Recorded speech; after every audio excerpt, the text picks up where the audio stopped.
एक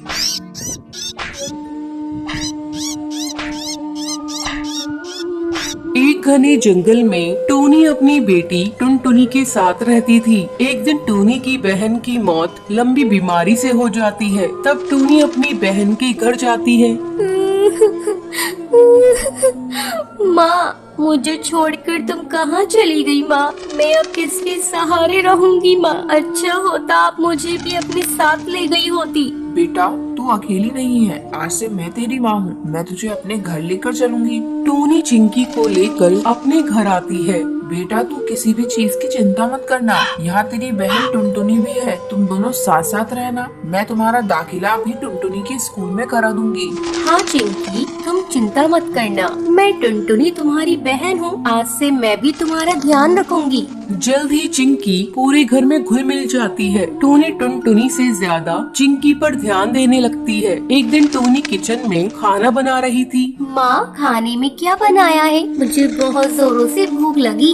रुक जा चिंकी, मैं अभी तुझे खाना निकाल कर दे रही हूँ। चिंकी किचन में पड़े चाकू को उठाकर उससे खेलने लगती है। तभी उसका पर कट जाता है।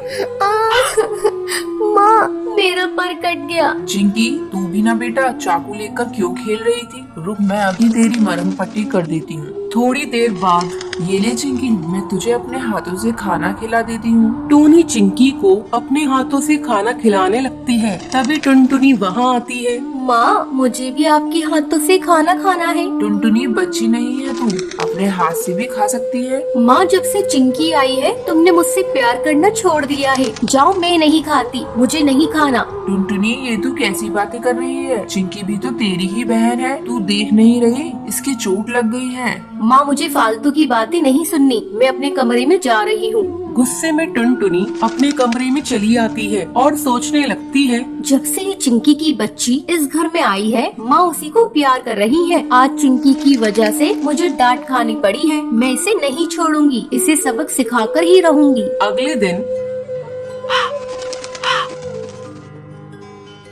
टुनटुनी, तू चिंकी को अपने साथ स्कूल ले जा। मैंने तेरा और चिंकी का टिफिन पैक कर दिया है। स्कूल में लंच होगा तो तू भी चिंकी को खिला देना। ठीक है माँ। टुनटुनी चिंकी को रेलवे ट्रैक से स्कूल ले आती है।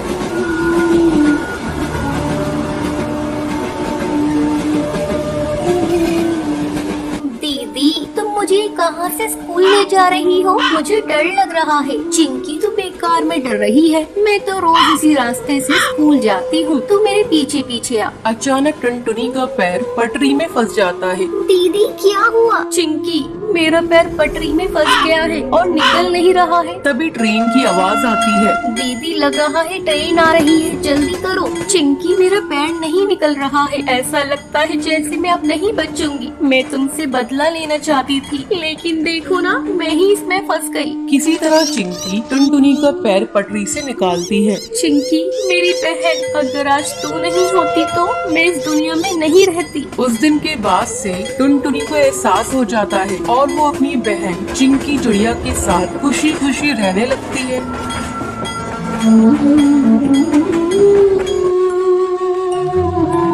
एक जंगल में ऑटो चलाने वाला बंटी कबूतर रहता था। एक बार की बात है, बंटी कबूतर रात में सवारी छोड़ने के लिए काफी दूर आ जाता है। तभी उसे रास्ते में एक चिड़िया दिखाई देती है। अरे, ये कितनी खूबसूरत चिड़िया है। अच्छा है, वापसी में एक सवारी मिल गई। पूछता हूँ इस चिड़िया को कहाँ जाना है। रोको, रोको ना। हाँ चिड़िया बहन, बोलो कहाँ जाओगी तुम? जहाँ आप जाएंगे वहाँ जाऊंगी मैं। चिड़िया बहन, मैं तो अपने घर जाऊंगा। चलिए आप बैठ जाइए, मैं आपको रास्ते में छोड़ दूंगा। जरा जगह तो दीजिए, जभी तो बैठूंगी मैं। अरे चिड़िया बहन, आप पीछे बैठिए जहाँ सवारी बैठती है। उसकी ये बातें सुनकर बंटी कबूतर को बहुत अजीब लगता है। तभी उसकी नजर उसके पैरों पर पड़ती है। उसके पैर उल्टे होते हैं, जिसे देखकर वो डर जाता है। अरे बाबू, भूत, भागो रे भागो भैया। कहाँ जाएगा तू बचकर बंटी कबूतर? आज तुझे छोड़ूंगी नहीं। कितने दिनों बाद मेरी प्यास बुझेगी।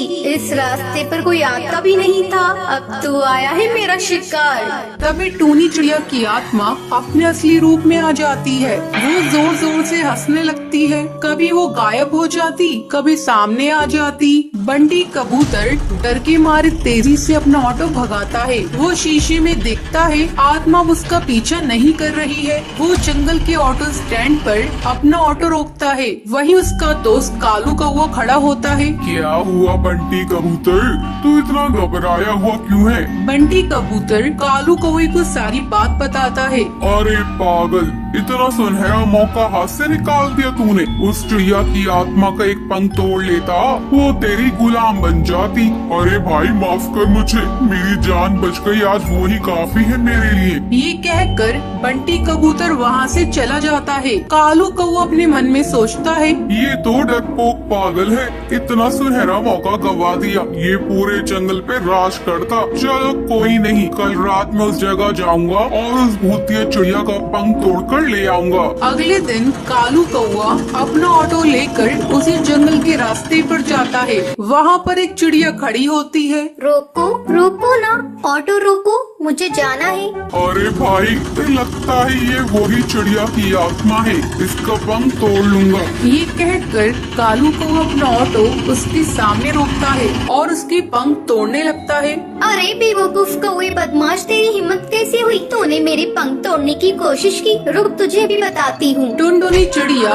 पास में पड़े डंडे से उसे बहुत मारती है। अरे बहन, मुझे माफ कर दो, मुझे लगा तुम एक चिड़िया की आत्मा हो। अरे बदतमीज, तुझे मैं कहाँ से आत्मा नजर आ रही हूँ? चल भाग यहाँ से। टुनटुनी ये कहकर वहाँ से चली जाती है, पर टूनी चिड़िया की आत्मा पेड़ के पीछे खड़े होकर ये सब देख रही होती है। अगले दिन कालू कौवा फिर से अपना ऑटो लेकर वहाँ पर आता है। भाई आज तो पहले उसके पैर देखूंगा, तभी उसकी पंख तोड़ूंगा, वरना कल की तरह पिटाई हो जाएगी मेरी। अब फिर से वहाँ पर एक चिड़िया खड़ी होती है। रोको रोको ना ऑटो, मुझे जाना है। कालू कौवा उसके पैर देखता है। उसके पैर उल्टे होते हैं। जैसे ही कालू कौवा उसके पंख तोड़ने वाला होता है, तभी टूनी चिड़िया की आत्मा अपने असली रूप में आ जाती है। डरावनी आवाज़ें सुनाई देती है।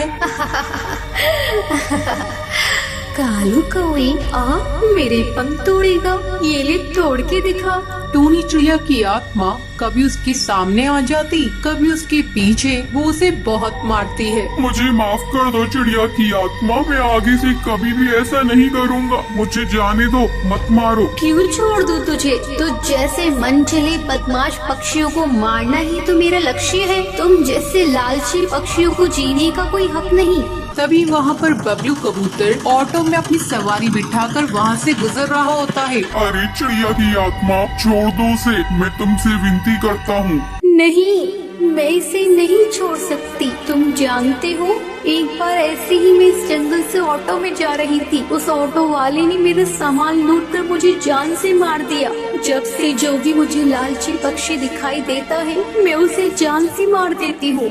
तभी सुंदरी कौवी बोलती है, अरे टूनी चिड़िया, तुम सही कह रही हो, तुम्हारे साथ गलत हुआ है, लेकिन तुम भी सही नहीं कर रही हो। ना जाने कितने पक्षियों को तुम मार रही हो। वो सब उसे बहुत समझाते हैं। वो कालू कौवे को छोड़ देती है। मुझे माफ कर दो, तुम सब सही कह रहे हो। मैंने अपने इंतकाम पूरा करने के लिए ना जाने कितने पक्षियों के परिवार को तोड़ा है, पर अब नहीं। इस दुनिया में तुम जैसे नेक दिल पक्षी भी होते हैं। ये कहकर वो वहाँ से चली जाती है। टुनटुनी का पति बंटी एक कुली था। वो नदी पार से आने वाले पक्षियों के सामान को इधर से उधर करता था। एक दिन जब बंटी काम पर जा रहा था, तब टुनटुनी उससे कहती है, अजी, अपनी सेहत का भी ध्यान रखा करो। सभी किसी न किसी दिन छुट्टी लेते हैं, लेकिन तुम तो रविवार को भी काम करते हो। अरे पगली, अगर काम नहीं करूँगा तो घर कैसे चलेगा? तू तो माँ बनने वाली है,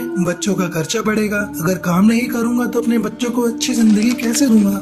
आपसे तो बात करना ही बेकार है। ये लीजिए पोटली, इसमें मैंने रोटी और चावल रख दिए हैं, समय से खा लीजिएगा। नहीं टुनटुनी, आज मेरी तबीयत कुछ सही नहीं लग रही है। कुछ भी खाने का मन नहीं कर रहा है। काम से आऊंगा तो खा लूंगा। बंटी बिना खाना लिए काम पर चला जाता है। टुनटुनी को क्या पता था कि बंटी से उसकी ये मुलाकात आखिरी थी। उधर बंटी बेहोश होकर बहती नदी में गिर जाता है और वहीं डूबकर मर जाता है। टुनटुनी भागी भागी अस्पताल जाती है।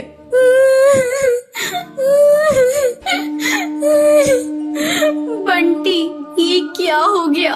सब कुछ एक पल में खत्म हो गया। अब ये बच्चा किसे अपना पापा कहेगा? मैं तुम्हें कई बार समझा रही थी अपनी सेहत का ध्यान रखो, लेकिन तुम तो मेरी बात मानते ही नहीं। अब मैं क्या करूं बंटी? समय तेजी से पंख लगाकर उड़ने लगता है। टुनटुनी एक बच्ची को जन्म देती है। एक दिन टुनटुनी के पास डाकिया एक खत लेकर आता है। अरे, ये खत तो कड़कनाथ सेठ की कंपनी की तरफ से आया है और मुझे बंटी की जगह कुली की नौकरी दी गई है। मुझे अपनी बच्ची के लिए नौकरी करनी ही होगी, तभी मैं उसे एक अच्छे स्कूल में पढ़ा पाऊंगी और उसे बेहतर भविष्य दे सकूंगी। अगले दिन से ही टुनटुनी कुली बनकर पक्षियों को बोझ उठाती थी। जब भी नदी के उस पार से कोई पक्षी आता था, टुनटुनी तेजी से उन पक्षियों के पास पहुंच जाती थी। बहन जी, क्या मैं आपका बोझ उठा लूं? अरे तुम तो एक चिड़िया हो, क्या तुम इतने बोझ को उठा सकती हो? हाँ हाँ बहन जी, मैं सारे बोझ को उठा लूंगी।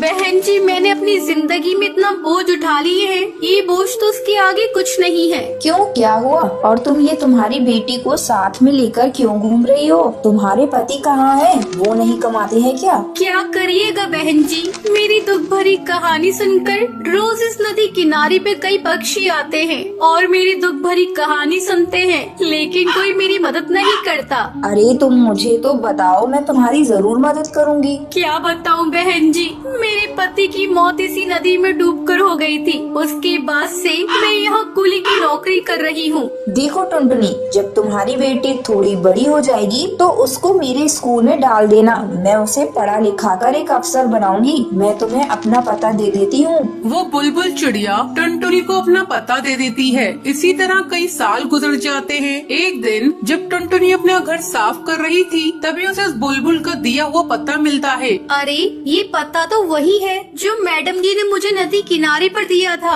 मैं तो बिल्कुल भूल ही गई थी। अब मैं अपनी बेटी को लेकर मैडम जी के स्कूल में जाऊंगी और उसे वहाँ पढ़ाऊंगी। टुनटुनी अपनी बेटी को लेकर उस पते पर पहुँचती है। आओ आओ टुनटुनी, बहुत दिन हो गए तुमसे मिले। मैडम जी, ये देखिए, मैं अपनी बेटी को अपने साथ लेकर आई हूँ। मैं चाहती हुई पढ़ लिख कर एक अफसर बन जाए, इसे मेरी तरह जीवन में संघर्ष न करना पड़े। हाँ हाँ टुनटुनी, तुम निश्चिंत रहो, मैं तुम्हारी बेटी को अच्छी तालीम दूंगी। तुम्हें एक दिन इस पर गर्व होगा। टुनटुनी अपनी बेटी का एडमिशन उस मैडम जी के स्कूल में कराकर निश्चिंत हो जाती है। उसे इस बात की खुशी थी, उसकी बेटी को उसकी तरह जीवन में संघर्ष नहीं करना पड़ेगा। तो ये थी आज की कहानी। क्या आपको पता है कालू कौवा बंटी कबूतर से चिड़िया की आत्मा का क्या तोड़ने के लिए कहता है? अगर आपको पता है तो आप हमें कमेंट करके जरूर बताएं। अगर आपको ये वीडियो पसंद आई हो तो इसे लाइक और ऐसी कहानियाँ देखने के लिए मेरे चैनल को सब्सक्राइब करना